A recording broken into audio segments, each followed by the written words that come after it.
Ya, Bapak Ibu sekalian, izinkan saya diberikan tugas oleh Pak Anang dan Bu Bondan untuk memberikan materi tentang bentuk-bentuk langkah pendampingan hukum ya bagi pengurus ya, kemudian juga langkah-langkah pengurus untuk mengatasi kasus hukum. Dan ada yang ketiga adalah sosialisasi daripada buku pintar ya, mungkin ini nanti saya akan berikan terkait beberapa materi yang dengan buku itu, tapi tidak saya tuliskan di sini. Mohon izin karena bukunya belum sampai sekarang belum belum dicetak ya, seperti itu. Bapak Ibu sekalian, ini sangat menarik ya. Tentunya apa yang kita harapkan semua daripada kuliah kebijakan publik ini, berarti supaya kita nanti teman-teman sejawat apoteker dalam melakukan praktek kefarmasian di tempat prakteknya masing-masing, karena praktek kefarmasian itu sangat istilahnya berkembang sekali ya. Yang awalnya basicnya adalah praktek itu di apotek, kemudian berkembang menjadi rumah sakit, kemudian berkembang lagi menjadi industri, kemudian berkembang lagi menjadi jenis-jenis pengembangan industri tradisional, kemudian industri rumah tangga, ya, makanan, minuman, kosmetik, jadi luar biasa. Jadi itu adalah menandakan bahwa aspek kefarmasian ini menjadi aspek basic utama dari kebutuhan manusia. Sehingga itulah sebabnya saya salah satunya kenapa tertarik mengambil kuliah farmasi adalah karena itu adalah basic kebutuhan manusia. Jadi kita pikir kalau kita memahami kebutuhan basic itu, kita dapat beramal ibadah yang banyak, membantu untuk orang lain. Seperti halnya saya sekarang di bidang pemberantasan narkoba. Jadi saya berniat ya, misalnya amar ma'ruf nahi munkar untuk bisa menangkal seluruh kejahatan-kejahatan di bidang narkoba. Ya. Baiklah Bapak Ibu, kita lanjutkan dengan slide yang berikutnya. Ya. Kalau kita ingin berbicara tentang bentuk-bentuk pendampingan hukum bagi pengurus Ikatan Apoteker Indonesia, tentunya di wilayah Yogyakarta, tentu kita harus terlebih dahulu paham, paling tidak kita bukan untuk mengambil sebagai sarjana hukum, bukan. Tetapi kita sebagai profesi yang akan menjalankan aturan-aturan yang sudah digarisbawahi secara hukum.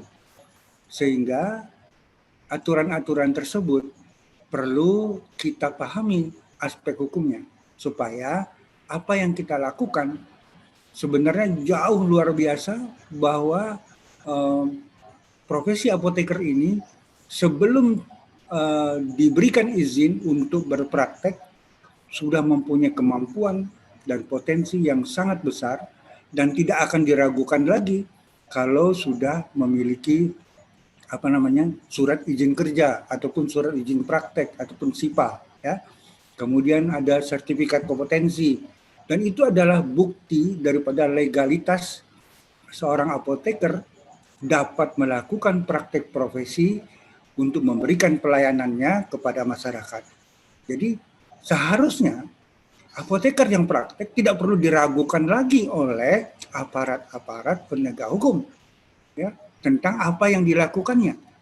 Nah, cuman itulah tadi kita katakan, sayang memang teman-teman sejawat apoteker masih belum mau tergerak hatinya, belum banyak maksud saya, mohon maaf, tapi kelihatannya sekarang sudah mulai, karena hukum ini mau nggak mau ya itu menjadi suatu fondasi kalau kita bersosial masyarakat ya. Jadi tadinya awalnya belum banyak yang pengen mengetahui masalah aspek hukum. Ya, tentunya tadi sudah dikatakan juga, dijelaskan oleh Ibu Norma ya. Jadi hukum itu sendiri harus tahu. Hukum itu adalah kumpulan aturan ya, ataupun kaidah-kaidah, norma-norma yang ada di masyarakat ya, yang akan perlu dipatuhi dan ditaati ya. apalagi sudah di dalam bentuk undang-undang ataupun sudah di dalam bentuk peraturan perundang-undangan. Ya. Kemudian juga rekan-rekan ya perlu di dalam melakukan pendampingan hukum ini, jadi rekan-rekan pengurus juga harus memberikan pemahaman ini, ya, bahwa pemahaman peraturan-peraturan hukum itu apa saja yang menyentuh peraturan terkait dengan praktek keprofesian apoteker, ya. Jadi praktek farmasi kita apa saja, ya, yang disentuh situ. Nah, kemudian Bapak Ibu, setelah itu juga banyak yang kurang paham mungkin regulasi maksudnya seperti apa sih. Nah, regulasi itu terkait dengan aturan-aturan yang dibuat oleh pemerintah.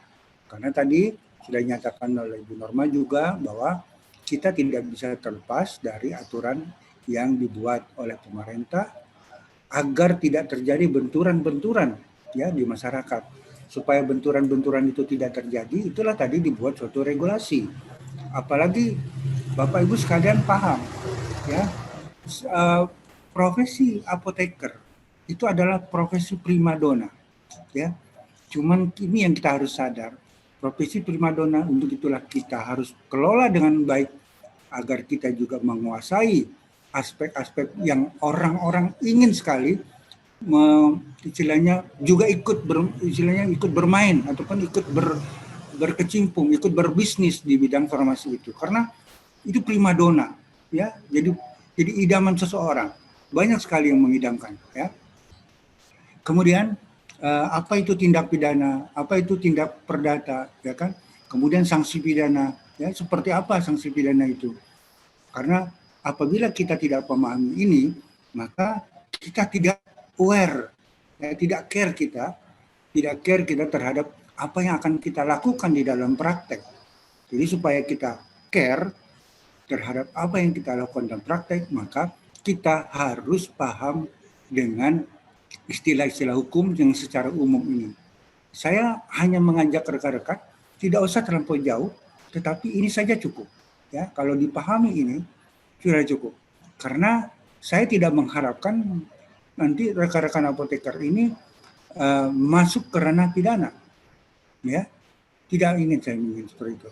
Jadi disinilah regulasi ini kalau dikuasai, maka kita berharap di dalam rekan-rekan melakukan praktek profesi itu tidak akan terseret-seret ke tindak pidana, perdata, ada kena sanksi pidana, kemudian ada sanksi perdata, ya, dan harus berhadapan dengan seorang penyidik. Ya. Siapa penyidik itu? Ya, jadi penyidik ada dua, penyidik Polri dan penyidik PPNS.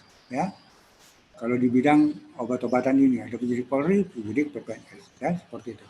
Kemudian apa itu proses penyidikan? Ya, bagaimana laporan polisi itu? Apa itu? Apa isinya laporan polisi? Ya, jadi supaya kita paham kalau nanti ternyata Anda melakukan praktek, ya, ada apa istilahnya yang melakukan praktek itu, kemudian ada yang datang, petugas yang datang, ya, itu adalah dari kepolisian, maka Anda tidak ragu lagi untuk memberikan jawaban, ya, bahwa selamat siang Bapak Ibu, saya seorang apoteker, saya apoteker penanggung jawab di apotek ini misalnya gitu, ataupun di klinik ini ataupun di puskesmas ini, ya kan. Nah, kita harus berani menjelaskan bahwa apa yang bisa saya bantu Bapak, ya. Jadi Anda harus tonjolkan apa yang Anda harus sampaikan, ya, seperti itu.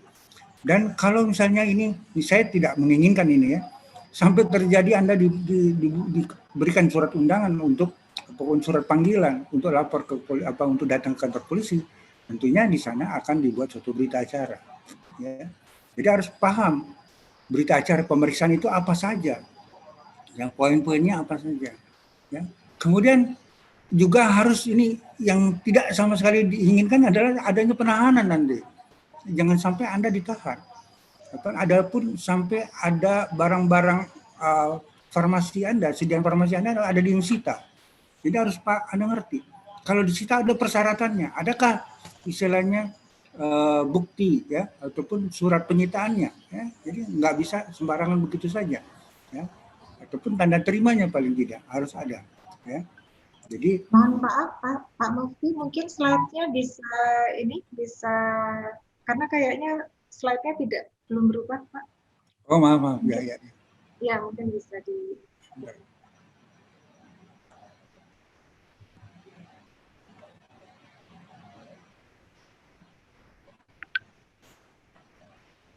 Mic-nya sudah dibuka, Bu? Ya. Sudah bisa? Sudah jelas? Halo? Sudah, Bu? Belum tampil Pak Mufti. Oke. Suara sudah jelas ya? Kalau suara sudah jelas Pak, cuma tadi slide-nya nggak berubah posisinya nampaknya. Oh gitu, sudah berubah posisi ya? Iya, betul. Di slideshow atau ini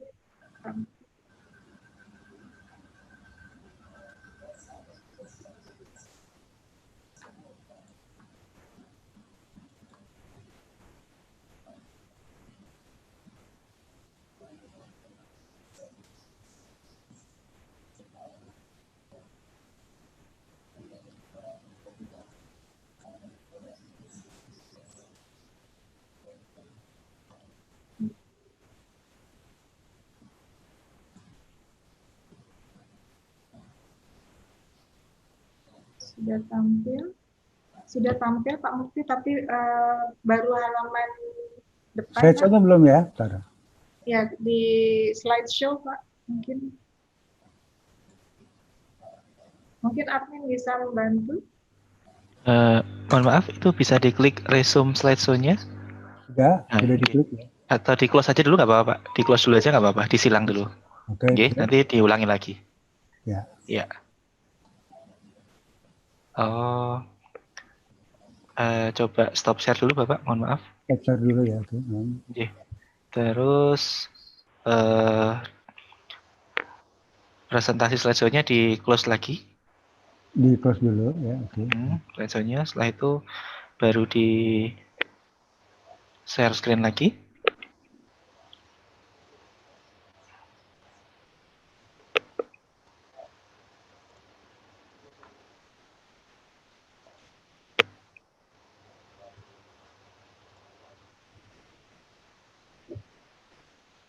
Oke.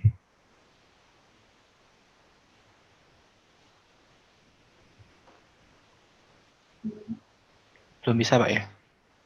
Belum. Oh, atau dari saya aja nggak apa-apa, dari kami? Boleh ya? Boleh. Oke, siap. Ya. Saya stop ya. Ya. Nah, ini kadang-kadang seperti ini nih yang kita Iya Pak, kelemahan kalau online itu sering iya, gitu. Kita kadang Jadi, baru kali ini saya nggak bisa slideshow dia, biasanya bisa. Ya.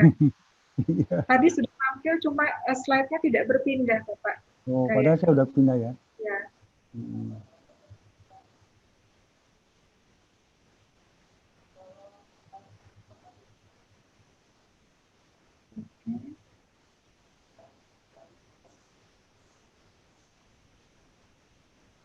Mas Rizky, sampai. Sebentar Ibu, ini ada problem juga di saya ini.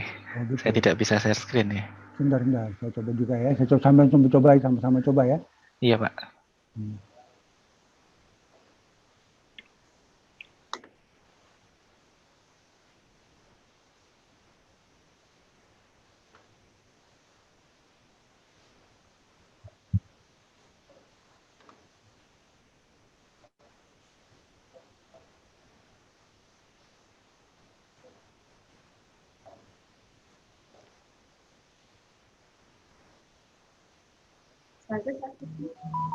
Bisa Pak Mufti? Iya, okay. Kalau Mas, pindah slide. Belum.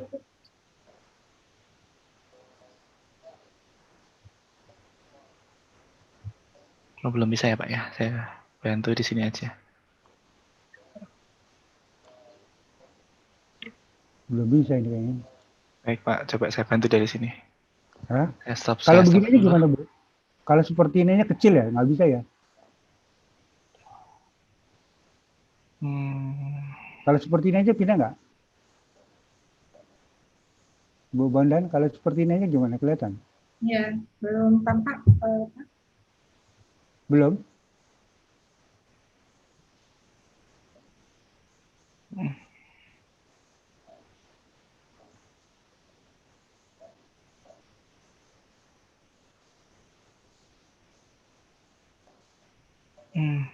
Di tempat saya itu tidak muncul soalnya share screen-nya itu. Saya coba dulu sebentar. Tidak muncul materi share screen-nya, padahal sudah saya aktifkan. Saya ulangi lagi Pak, sebentar ya Pak. Iya, Pak. Saya ulangi.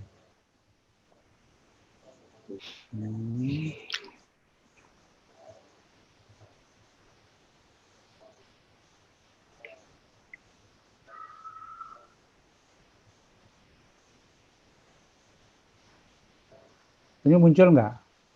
Muncul Bapak? Atau Muncul. Ya, muncul Pak. Muncul. Tapi Kalau slide belum. kalau saya geser slide-nya begini aja. Nah, coba Pak. nggak Oh apa-apa, iya, bisa Pak, boleh Pak. Sudah. Sementara Tapi nggak harus apa-apa. manual. Ya, sementara kelihatannya kalau di slideshow agak berat kayaknya. Nggak tahu, saya coba dulu ya. Ya, betul. Oh gitu ya. Sebentar ya Bu, sebentar Bu. Saya stop. Kayak gini aja nggak apa-apa ya, bisa ya? Iya Pak, nggak apa-apa. Ada masalah juga nih, sebentar. Ini, oh gitu, sebentar.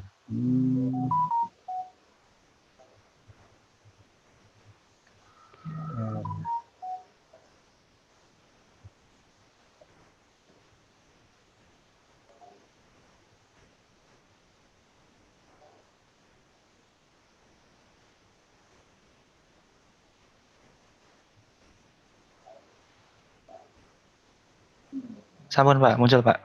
Muncul? Ya, Pak. Ya udah. Dan saya lanjutkan aja ya, saya lanjutkan ya. Ya, sampun, Pak. Walaupun nggak slideshow kayaknya susah slideshow-nya, nggak tahu itu kenapa. Oke. Ya, silakan Pak, dilanjut Pak. Ya, oke, terima kasih. Jadi tadi sudah saya sampaikan bahwa pertama harus kita memberikan pemahaman ya kepada seluruh pengurus tentang yang tadi yang sudah saya jelaskan dari aspek-aspek yang secara umum ya, secara umum ini ya. Kemudian selanjutnya kita bergeser kepada slide berikutnya, yang itu yang kedua, bentuk-bentuk pendampingan hukum bagi pengurus ini. Pengurus sendiri ya juga harus mengenal tugas dan peran dari aparat criminal justice system. Jadi harus mengenal. Jadi kalau nggak mengenal, nanti kita bagaimana cara kita membedah kepentingan kita kalau kita tidak tahu penyidik itu siapa saja, kemudian yang sebagai penyidik siapa, ya kan? Karena penyidik itu tugasnya adalah membuat berita acara pemeriksaan, ya, membuat BAP. Selanjutnya dari setelah BAP itu jadi, ya maka BAP ini sendiri akan dikirimkan kepada jaksa, ya, yaitu sebagai penuntut umum, ya. Jadi berkasnya itu apakah sudah P21 atau belum, ya. Misalnya P18 maka dia kembali lagi ke jaksa, dari jaksa itu kembali ke Polri untuk disempurnakan kembali. Kemudian yang perlu diyakinkan ya bahwa pengurus harus paham bahwa nanti apabila sampai di pengadilan, hakim itu ya itu di dalam pengadilan nanti pada saat sidang itu mengumpulkan bukti-bukti persidangan. Ya. Jadi yang sudah dibuat dari BAP tadi, yang sudah P21 tadi, itu buat hakim hanya alat bantu. Ya, tetapi yang menjadi pegangan hakim adalah pengumpulan bukti-bukti sidang. Sehingga bukti-bukti sidang inilah nanti yang akan ditetapkan ataupun diputuskan ya oleh Bapak Hakim. Apa keputusannya? Ternyata si apoteker kita tidak bersalah gitu ya. Kemudian memang dia menjalankan prakteknya, ya seperti itu. Kemudian ada penasihat hukum atau pengacara. Penasihat hukum atau pengacara di sini bahwa mereka adalah tentunya sebagai pembela, ya. Jadi kalau nanti kita memilih pengacara, haruslah memilih pengacara yang benar-benar pertama berpihak kepada kita. Kemudian yang kedua, setelah dia berpihak kepada kita, dia juga harus paham ya sedikit tentang pekerjaan kefarmasian. Kalau tidak paham ya penguruslah yang tentir gitu ya. Ya paling dia kan dia sudah punya modal hukum ya, peraturan perundang-undangan bagaimana penerapan hukum ya. Nah itu kalau apabila ditentir sedikit masalah aspek-aspek keformasian, dia akan bisa paham untuk menggiring ke arah perundang-undangannya. Selanjutnya, kita lihat bahwa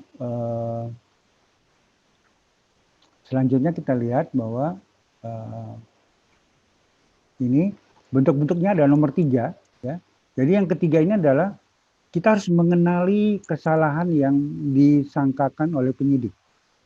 Ya, harus kita kenal. Ya. Kesalahan yang disangkakan oleh penyidik harus tahu kita. Ya. Kalau kita tidak tahu, maka inilah yang akan menjadi repot gitu ya. Kita nggak ngerti kesalahan kita apa gitu ya. Nah, jadi itu harus tahu gitu ya. Di antaranya nanti kita lihat bahwa administrasi perizinan misalnya dipermasalahkan. Ada kasipannya, ada kasiannya, sertifikat kompetensi, STRA, ya, dan sebagainya. Kemudian bisa juga, ya kan, kesalahan-kesalahan yang disangkakan itu adalah dalam bentuk teknis pelayanan kefarmasian kita. Misalnya pelayanan obat yang kita berikan. Pelayanan obat itu, karena obat ada obat narkotika, ada obat keras, ada obat bebas, ya. Kemudian juga ada obat psikotropika, ya, ataupun obat bebas terbatas, dan tidak memungkinkan bahwa sering kita menerima resep yang harus kita racik. Itu berarti obat racikan. Ya. Jadi pada saat datang petugas, siapa yang melakukan pelayanan itu? Ini menjadi penting. Ya. Setelah itu kita melihat bahwa material farmasi. Ya, material farmasinya mungkinkah ada kadaluarsa atau dari faktur pembeliannya, dari pembeliannya harus jelas. Ya, bahwa dari apotek jangan sampai beli yang tidak jelas. Ya, dari mana sumbernya? Jadi sumber yang jelas adalah dari PBF ataupun dari kondisi urgensi dari apotek lain dengan adanya surat pesanan ataupun faktur, ya, dari apotek tersebut kepada apotek yang bersangkutan, karena ada penanggung jawab apotekernya juga di sana, ya, seperti itu. Kemudian kita lanjutkan bahwa yang keempat, bentuk-bentuk pendampingan hukum ini yang harus dikenali, harus dipahami oleh pengurus ialah, ya, bahwa fakta, ya, fakta yang ada di lapangan itu, yang sejawat apoteker kita yang berperkara, ya, kita harus pahami dulu faktanya apa gitu. Sebagai contoh nih, apakah petugas dilengkapi dengan surat tugas ketika dia datang ke tempat praktek kita? Karena itu menjadi penting. Ya. Kalau dia tidak ada surat tugas, kita jelas bisa menolak, ya, secara tegas. Ya. Jadi misalnya dia mempermasalahkan, kemudian tidak menunjukkan surat tugas.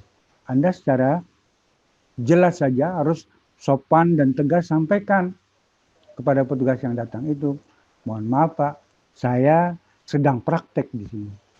Saya apoteker penanggung jawab di sini, saya sedang praktek. Ya, kalau Bapak ada melakukan pemeriksaan, Bapak mengaku dari misalnya dari Polres, mengaku dari mana, seperti Satpol PP kah, dari perlindungan konsumen kah, segala macam, ya kan? Bahwa itu tolong mohon izin saya bisa melihat surat tugas Bapak, gitu ya. Jadi kalau tidak surat tugas, silakan, ya.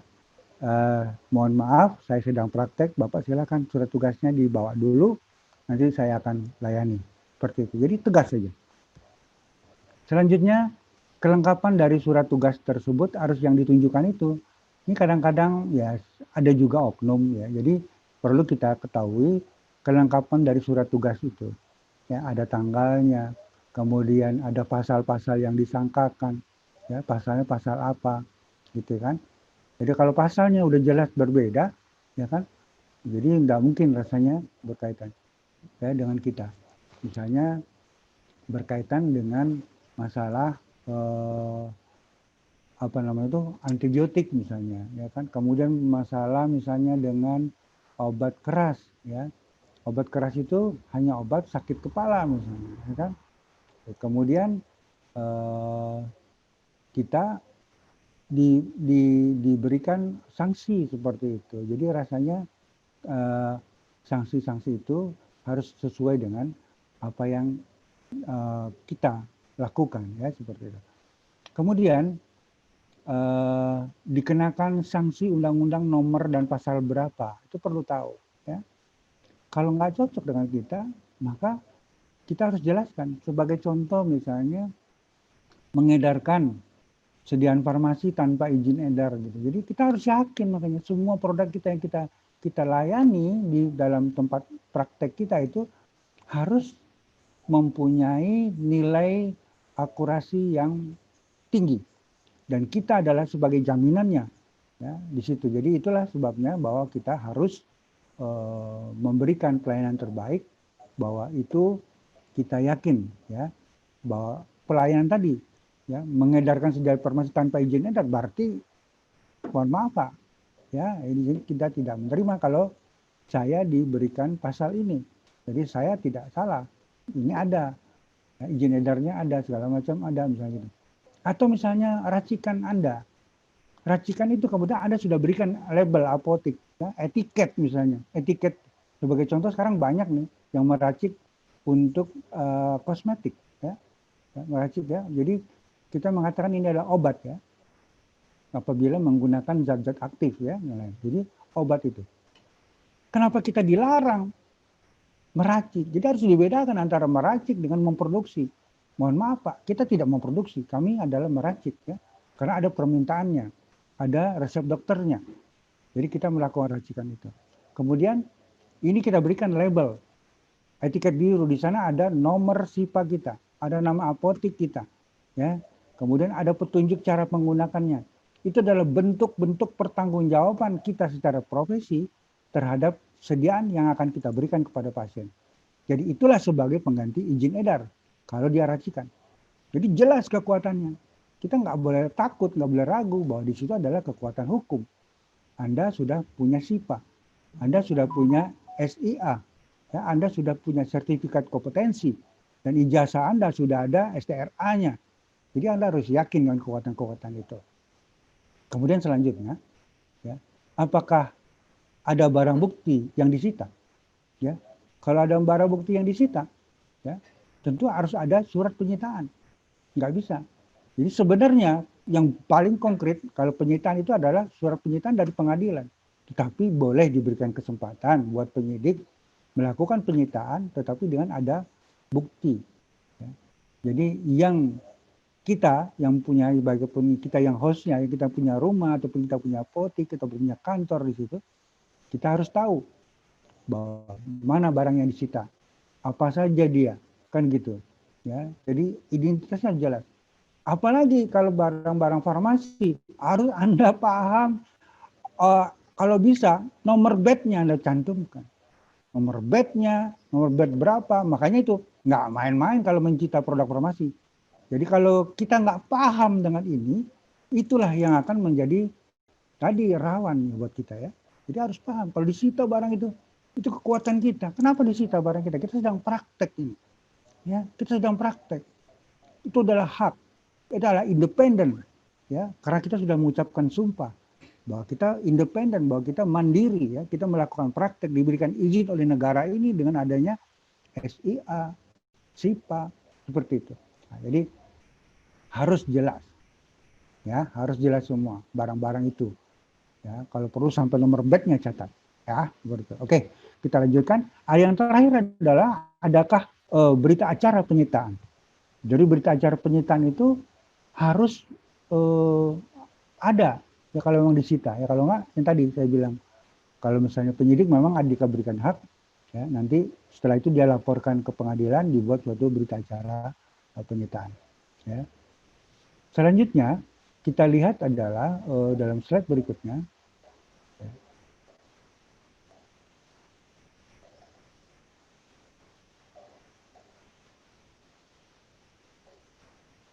Ya.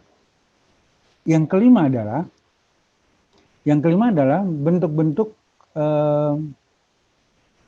bentuk-bentuk pendampingan hukum bagi pengurus. Yang kelima yaitu pendampingan selama pemeriksaan dengan penyidik.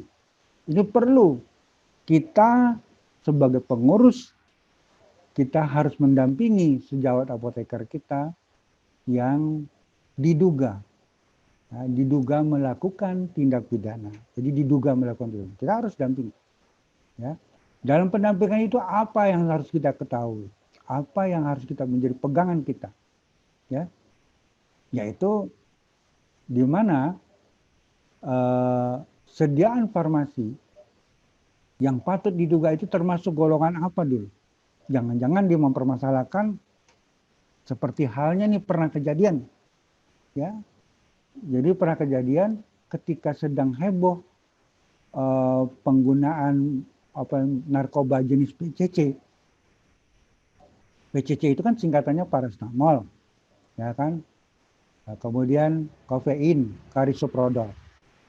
Jadi ada di suatu kabupaten ya itu yang ketika dia melakukan pemeriksaan di apotek dia lihat bahwa ini ada paracetamol. Disita sama dia. Ya, jadi dia pikir itu udah PCC, kan paracetamol, kafein, karisoprodol.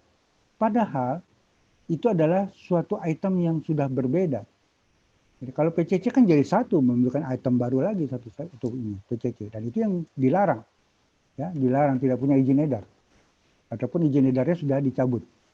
Nah, selanjutnya kita lihat bahwa kalau misalnya paracetamol kan berarti bahwa itu legal. Kenapa kita dipermasalahkan gitu kan? Nah, seperti itu. Jadi harus tahu gitu. Golongan obat apa gitu. Sedang itu paracetamol kan jadi bebas terbatas gitu ya. Kita harus jelas. Nah, kemudian apakah surat panggilan dari penyidik ya? Adakah surat panggilannya? Jadi kalau tidak ada surat panggilan, hanya lisan saja disuruh datang, itu tidak benar gitu ya. Ini negara ini. Negara akan melakukan penegakan hukum. Negara yang memanggil, jangan dilihat perorangannya, institusinya, ya kan? Ya kan? Kalau dia bilang saya dari Polres ataupun dari Polresta Yogyakarta, misalnya, ya kan? Saya minta Bapak untuk hadir nanti memberikan kesaksian ya, sebagai saksi di kantor kami tanggal sekian. Nggak bisa kalau nggak ada suratnya.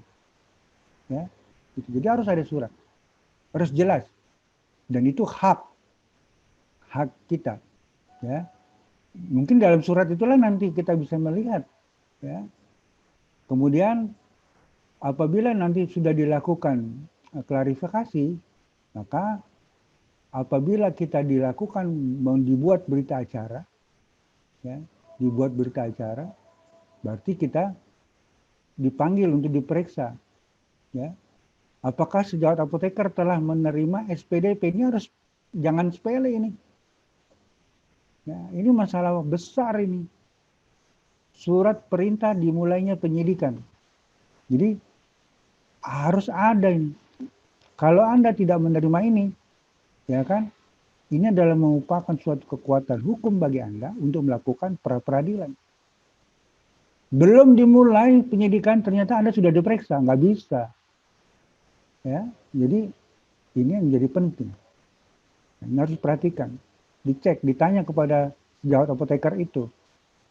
Gitu. Mas, Mbak, SPDP-nya sudah ada, sudah terima belum? Gitu, harus ditanyakan, jelas. Ya. Kapan diterimanya? Dan tanggal berapa? Ya kan, waktunya kan ada itu. Ya, toleransinya. Kita lanjutkan. Kemudian yang keenam, di sini adalah bentuk-bentuk pendampingan hukumnya adalah yang keenam ini adalah kita harus memahami tadi ya, seputar berita acara pemeriksaan karena datang ke kantor polisi diperiksa. Jadi ternyata SPDP-nya sudah ada, sudah terima, ya berarti lanjut. Ya, datang kita dampingi. Ya. Jadi dampingi tidak untuk berbicara, tapi didampingi sebelum nanti si penyidik melakukan pemeriksaan, bisa Anda memberikan arahan-arahan segala macam sesuai dengan apa yang profesi kita lakukan. Gitu. Boleh seperti itu. Ya. Ataupun Anda didampingi oleh pengacara, ya, karena seorang yang diduga melakukan tindak pidana itu berhak untuk didampingi oleh penasihat hukum ataupun pengacara. Ya. Yang kedua, apabila dalam keadaan sakit, ya, Anda berhak untuk menunda pemeriksaan BAP itu. Jangan Anda paksakan, sehingga nanti Anda tidak maksimal.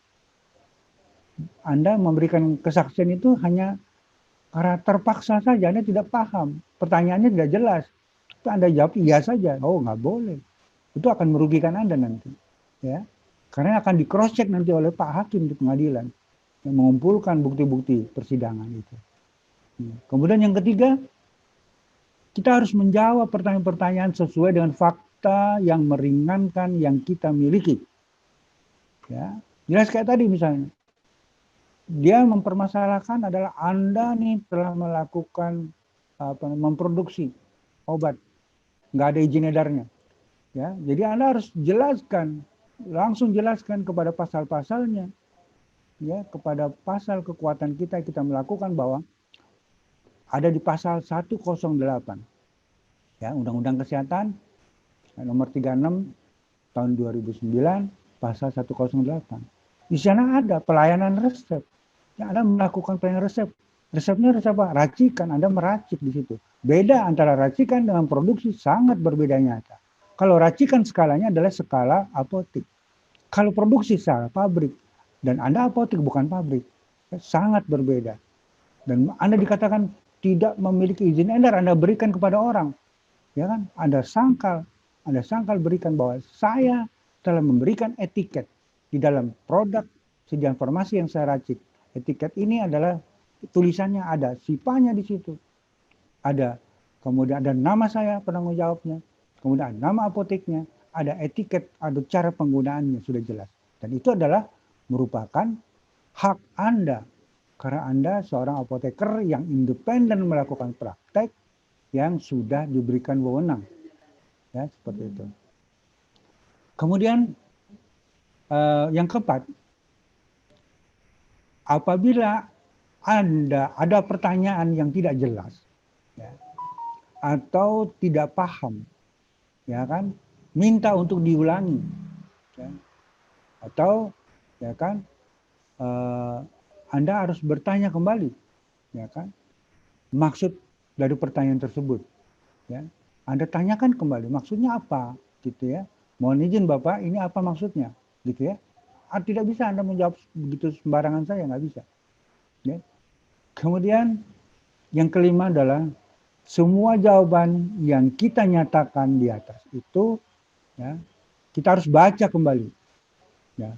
Bila dicetak nanti di print setelah Anda di BAP, setelah dibuat berita acara pemeriksaan, kemudian di print, ya, ada yang tidak sesuai dengan apa yang Anda berikan, penjelasan yang Anda berikan, maka jangan ditandatangani. Ya, jangan ditandatangani. Ya, gitu. Kemudian Anda harus minta, mohon izin Pak, yang ini kayaknya nggak sesuai, tadi saya nggak kata begini, jadi harus diperbaiki dulu. Ya.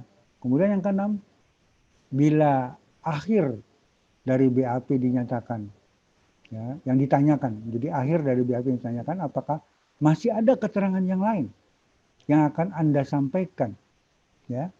Jadi Anda harus menjawab, iya Pak, saya minta nanti untuk didampingi ataupun dihadirkan saksi ahli dari IAI. Kenapa? Tidak semua orang paham tentang pekerjaan kefarmasian. Ya, gitu. Saya benar-benar rela untuk membela sejawat apoteker yang sedang bermasalah, padahal tidak salah. Ya, saya datang terbang, ya, jauh ke Mataram, yang memberikan kesaksian, bahkan di pengadilan sendiri saya dihadirkan, gitu. Ya, saya akan memberikan kesaksian, menjelaskan itu semua. Ya. Ke Sumatera iya juga, ada ke Bengkulu segala macam. Ya, jadi udah kita harus minta, kalau ada permintaan itu ya kita untuk membela profesi ya kita harus hadir, gitu. Ya, seperti itu. Kemudian setelah itu Bapak Ibu, yang ketujuh, ya, jadi bentuk-bentuk pendampingan hukum bagi pengurus ini yang ketujuh, kita harus jelas bahwa saat memberikan kesaksian di pengadilan. Nah, tadi sudah berakhir di kepolisian, kemudian jaksa sudah menyatakan P21, biasanya nanti langsung ada menunggu panggilan sidang. Di sidang itu pada saat sidang Anda harus hadir. Kemudian tips dari saya adalah satu, jawablah semua pertanyaan hakim karena hakim ya sedang mengumpulkan pengakuan ya ataupun mengumpulkan bukti-bukti persidangan. Jadi hakim nanti akan memberikan keputusan itu berdasarkan bukti-bukti persidangan, bukan dari BAP yang sudah sampai ataupun yang di meja Pak Hakim itu, bukan, tetapi adalah berdasarkan bukti-bukti persidangan. Ya. Bukti-bukti persidangan itulah nanti yang menjadi sah, ya, menjadi penetapan pengadilan, ya, seperti itu. Kemudian selanjutnya yang kedua, Anda harus dapat menangkal seluruh pertanyaan yang tidak sesuai. Padahal itu didukung oleh peraturan undang-undangan yang tadi saya katakan. Ternyata udah dijelaskan tadi di kantor polisi saat di BAP, kok muncul lagi, berarti masuk terus ini pertanyaan. Ya kan? Wah, jadi Anda harus jelaskan seperti yang saya katakan tadi. Oh maaf Pak, saya keberatan kalau dikatakan saya memproduksi, karena saya adalah membuat sediaan racikan obat, bukan saya memproduksi. Sangat berbeda antara racikan dengan produksi. Jelas katakan. Oh keberatan Pak, saya mengatakan mengedarkan senjata farmasi tanpa izin edar. Ya, saya berdasarkan permintaan dari dokter, ada resepnya, saya layani. Karena konsekuensinya adalah sebagai aturan, ada di dalam undang-undangnya, undang-undang praktek kedokteran, ya, dan juga ada di dalam peraturan pemerintah nomor 51 ya, tahun 2009 tentang pekerjaan kefarmasian, ya, bahwa kalau seorang dokter dilarang tidak boleh menolak pasien, itu nggak boleh, ada pasalnya. Kemudian apoteker, si dokter itu menulis resep. Dari resep yang ditulis itu tentunya harus diambil di apotek. Dan ketentuan inilah di dalam PP 51 bahwa si apoteker dilarang, ya kan, tidak dibenarkan untuk menolak resep. Jadi sudah kekuatan-kekuatan ini Anda harus kerjakan resep itu. Sedangkan resepnya adalah resep racikan. Jadi harus dikerjakan. Jelas, ini dasarnya ada. Kemudian saya beri etiket biru, misalnya tadi kosmetik. Ini adalah bukti pengganti izin edarnya, bahwa ini dapat digunakan oleh konsumen ataupun oleh pasien kita, karena itu yang datang adalah pasien Anda. Anda sekarang praktek, makanya di apoteker Anda jelas, di apotek Anda jelas harus dipasang plang papan praktek, ya kan, seperti itu. Jadi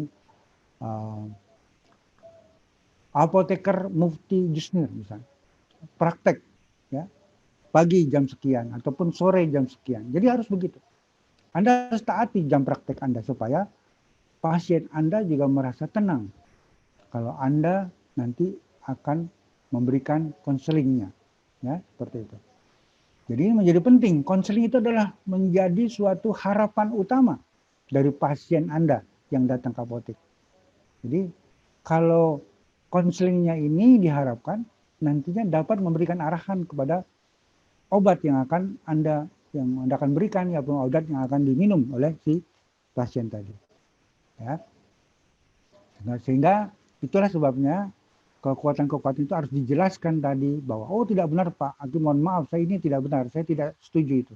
Ya, jelaskan gitu ya. Harus berani seperti itu, jelaskan.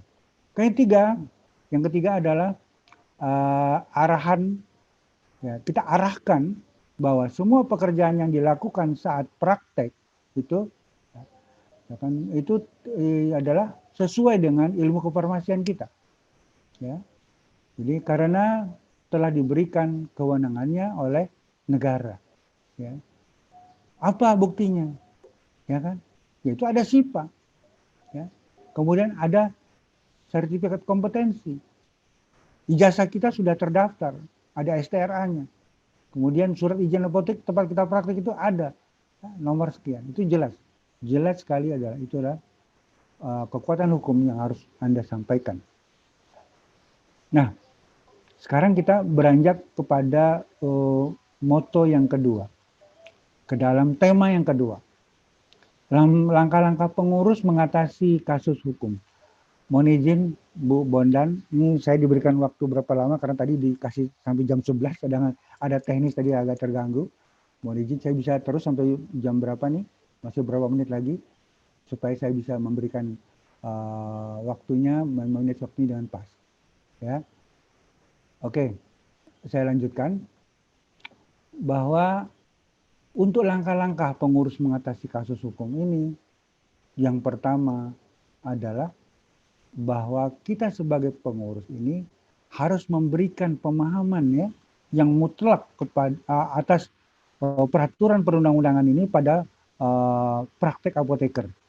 Berarti secara rutin pengurus harus mengupdate, harus mengadakan misalnya pertemuan-pertemuan terkait dengan update masalah hukum, update masalah aspek-aspek yang terjadi ya seputar permasalahan praktek profesi apoteker. Ya, jadi tetap kondisi sekarang misalnya kondisi COVID seperti ini, seperti apa pelayanannya, ya. Jadi harus karena sudah dibuat suatu aturan baru, aturan dari perdanya dibuat, jadi harus ada istilahnya protokolnya. Protokol kesehatannya harus ada ya. Jadi itu harus dipatuhi juga.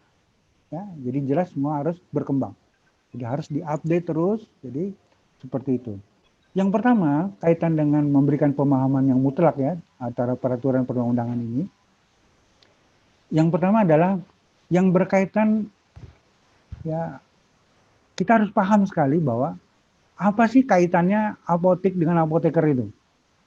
Ya, berikan pemahaman ini kepada sejawat apoteker kita yang sedang praktek. Jadi kalau nggak paham ya kita susah. Ya. Jadi apotek adalah sarana pelayanan kefarmasian, ya, tempat dilakukannya praktek kefarmasian oleh apoteker. Jelas sekali gitu. Ya. Jadi praktek kefarmasian yang dilakukan oleh apoteker. Jadi sehingga apabila Anda tidak paham, makanya dipermasalahkan Anda jadi bingung. Ya. Selanjutnya dasar hukumnya apa? Udah jelas ada dasar hukumnya. Ya. Bahwa pasal 1 ayat 13 PP 51 2009. Itu sebagai dasar hukum kita. Bahwa kita adalah sedang praktek. Ya. Pasal 1 Permenkes nomor 73 2016. Itu juga dinyatakan di sana. Ya. Bahwa kita praktek. Kemudian pasal 1 ayat 1 Permenkes nomor 9 2017 tentang apotek. Jelas sekali gitu. Ya, bahwa kita di apotek itu adalah tempat praktek kefarmasian oleh apoteker. Ya. Kemudian yang kedua, kita harus juga yakin kita sudah diberikan kewenangan itu. Bukti legalitas Anda melakukan praktek profesi ya, sebagai seorang apoteker adalah adanya SIA, surat izin apotek, adanya SIPA, adanya SIKA, adanya SIK ya, mohon maaf, adanya SIK, surat izin kerja, ya, STRK, sertifikat kompetensi, ya, dan seperti itu. Itu adalah sebagai bukti legalitas Anda ya, melakukan praktek. Selanjutnya, ya, langkah-langkah yang kedua untuk mengatasi ini, bahwa si pengurus sendiri harus memahami dasar basic utama sekarang nih, makanya kita sedang berharap adanya undang-undang kefarmasian. Tapi sementara ini kita masih berpedoman kepada undang-undang kesehatan.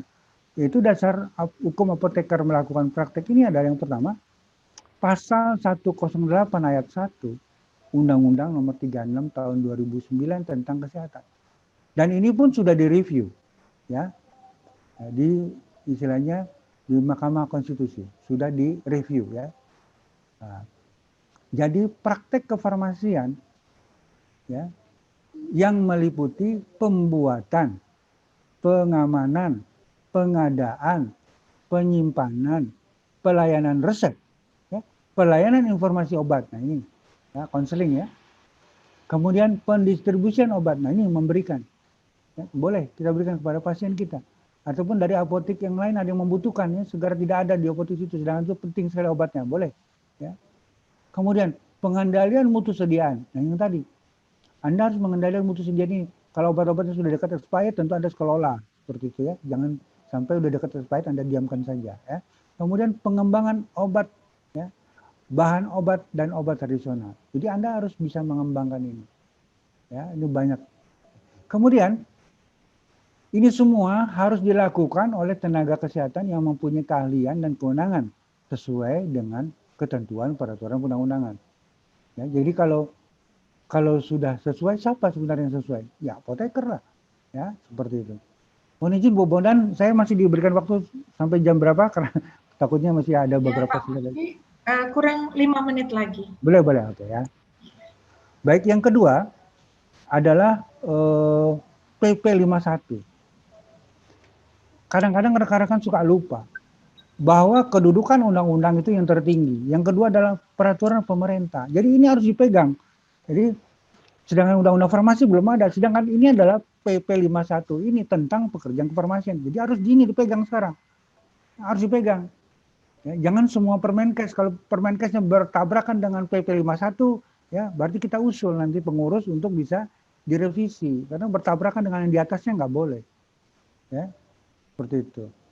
Jadi PP 51 2009 pasal 1 ayat 1 tentang pekerjaan kefarmasian. Jadi sama ya isinya, pekerjaan kefarmasian itu adalah pembuatan termasuk pengendalian mutu sediaan farmasi, pengamanan, pengadaan, penyimpanan dan pendistribusian atau penyaluran obat, ya, pengolahan obat, pelayanan obat atas resep, ya, resep dokter, ya, pelayanan informasi obat, serta pengembangan obat-obat, bahan obat dan obat tradisional.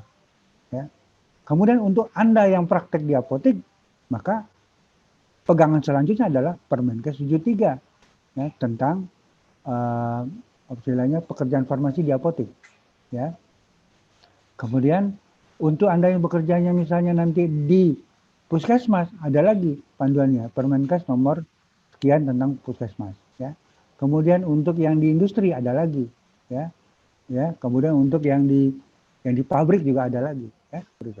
Kemudian pasal 1 ayat 1 Permenkes nomor 9 2017 tentang apotek kalau Anda melakukan prakteknya di apotek, ya. Seperti itu. Kita lanjutkan, rekan-rekan apoteker yang saya hormati, bahwa yang ketiga perlu untuk mengatasi jangan sampai terjadi perbuatan-perbuatan melanggar hukum. Dan ini sering banyak nih kita ragu-ragu, boleh nggak ya? Nah, ini yang ketiga ini. Memahami hal-hal khusus pelayanan farmasi oleh apoteker yang praktek didukung oleh peraturan perundang-undangan. Ya, jadi ini harus paham. Ya, sebagai contohnya satu, pelayanan obat keras. Jadi pelayanan obat keras tertentu tanpa resep dokter ada yang boleh kita lakukan, boleh kita berikan, boleh kita serahkan. Ya, jadi karena prinsipnya adalah regulasi di bidang kesehatan ini yang ditujukan adalah untuk regulasi di bidang kesehatan yang dikeluarkan pemerintah secara umum bertujuan untuk meningkatkan derajat kesehatan masyarakat serta kesejahteraan masyarakat, ya kan? Jadi kalau memang ada permintaan ini kita bisa lakukan, kita lihat tahapannya. Jadi kita harus melakukan pelayanan informasi obat ataupun konseling, ya, dengan kita mengacu kepada Permenkes 73, itu kita menggunakan formulir 6 dan 7.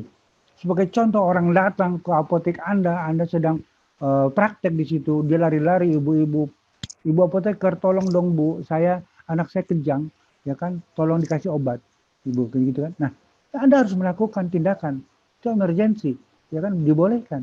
Ya, misalnya Anda sudah tahu seorang apoteker apa yang harus diberikan, ya, udah jelas stay solid kalau anak bayi masih balita, stay solid. Tapi stay solid itu obat keras.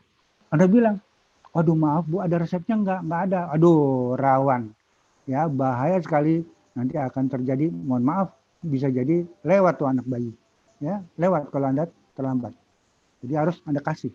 Ya, obat itu harus Anda kasih. Kemudian Anda tulis setelah Anda berikan, Anda langsung membawa lengkap ya dengan diolesi vaselin segala macam, Anda baru bantu karena ibunya udah kalut itu. Ya, harus datang ke rumahnya, anterin, kemudian Anda yang memakaikan. Ya, ibunya tolong Bu, balikan Bu. Ya, jadi istilahnya pantatnya di atas, kemudian dimasukkan di jos, ya. Kemudian Anda setelah itu sudah ada relaksasi, baru dia tenang, ya, udah bereda. Nah, baru diberikan formulir 6 dan 7 ini sesuai Permen ke 73 sebagai bukti pengganti resep tadi. Ya, konseling ini adalah bukti Anda mengeluarkan obat. Ya, jadi ada ini buat siapa pasien ini, namanya siapa, keluhannya apa, gitu ya, gitu. Jadi kemudian kalau secara umum orang datang bahwa itu adalah pasien Anda, sehingga Anda harus bertanya, selamat pagi, selamat sore, Ibu, Bapak, ya mau cari obat apa yang bisa saya bantu, nah seperti itu ya. Jangan salah berbicara karena sosial itu juga bisa berefek kepada hukum. Ya, contohnya juga, kalau misalnya Anda, Bu, sakit apa? Gitu ya, itu nggak bisa. Ya, Anda bukan dokter. Dokter ada mendiagnosa, tapi kalau Anda memberikan pelayanan kefarmasian, Ibu perlu obat apa? Ya, apa yang bisa saya bantu? Nah, seperti itu. Baru obat itu akan diberikan dengan konseling. Pernahkah Ibu ke dokter? Ya, menggunakan obat itu sudah pernah sebelumnya? Apakah pernah ke dokter? Ya, nah, seperti itu ya. Adakah keluhan? Itu dimasukkan di formulir 6 dan 7 semua. Dan itu bila hasil konseling ternyata pasien membutuhkan obat keras, boleh. Ya, dilihat di doanya. Ya, cantumkan, serahkan kepada pasien tersebut ya, dengan petunjuk pemakaiannya. Ya. Selanjutnya kita lihat bahwa yang sering digunakan sekali ya oleh penyidik untuk istilahnya pasal-pasal yang sering digunakan adalah yang pasal yang dua ini. Saya pasal 196, 197 ini sering sekali. Jadi harus kita paham di sini ya. Jadi dengan kita paham ini kita akan mengatasi sehingga tidak akan terjadi kasus hukum ya, pada saat kita praktek. Yang keempat ini penting sekali ya. Jadi yang pertama adalah kita memahami pasal-pasal pidana yang sering dikenakan kepada apoteker dalam melakukan praktek. Ya, yang pertama adalah pasal 196 Undang-Undang Nomor 36 Tahun 2009 tentang kesehatan. Yang saya kasih kuning ini, kasih highlight ini harus diperhatikan. Ya, setiap orang yang dengan sengaja memproduksi atau mengedarkan sedia farmasi, nah kan tadi nih dikatakan gitu, kalau racikan tadi seperti ini, ya, tidak memenuhi standar ya, dan atau alat kesehatan tidak memenuhi standar dan atau persyaratan keamanan, khasiat manfaat, ya, dan untuk sebagaimana dimaksud pasal 98, maka dikenakan pidana penjara paling lama 10 tahun dan denda paling banyak 1 miliar. Jadi Anda bisa membantah di sini. Saya tidak memproduksi, ya saya dalam meracik.